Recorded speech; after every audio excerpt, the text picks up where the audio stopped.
L'encadrement des enfants par les parents, ou sinon par ses frères, ses aînés, est très différent des cours de répétition. Le répétiteur a pour mission de faire réussir l'examen à l'enfant. Ce que le parent fait avec son enfant lorsqu'il l'encadre, il va le faire réussir aux examens, mais il se rassure en premier de rapprochement entre son enfant et lui, et il essaye de comprendre les faiblesses, les compétences de son enfant. Il ne le regarde, lorsque le parent est proche de son enfant pour pouvoir l'encadrer, il ne le regarde pas seulement comment est-ce que celui-ci va réussir l'examen, il le regarde aussi que mais celui-ci, comment il peut réussir dans la vie.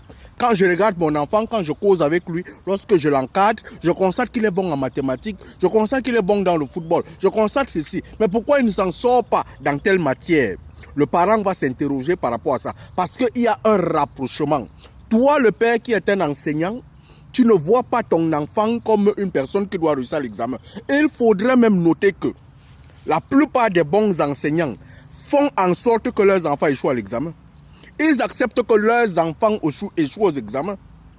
Mais un répétiteur, ce n'est pas ça. Un répétiteur qui fait en sorte qu'un enfant échoue à l'examen n'est pas un bon répétiteur.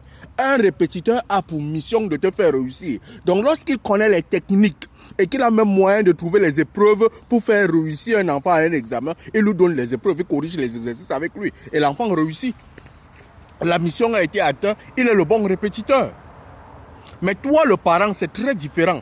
Il y a un état psychologique qui est encore très important. L'enfant copie son père. Donc si son père lui fait un exercice, l'exercice est faux, l'enfant va commencer à juger son père. Mais si l'exercice est bon, l'enfant va commencer à dire que oh, mon père est bon. Hein? Je devrais me battre à être meilleur que mon père. Je devrais me battre à être meilleur que ma mère. Je devrais me battre à être compétente comme mon père. Je devrais me battre à être compétent comme ma mère. C'est un état psychologique. C'est un engagement, c'est une création de confiance. C'est très différent des répétitions. Les répétitions, je précise très bien, ça a une mission directe, le succès aux examens et non le succès dans la vie. Allume ton cerveau, mon frère.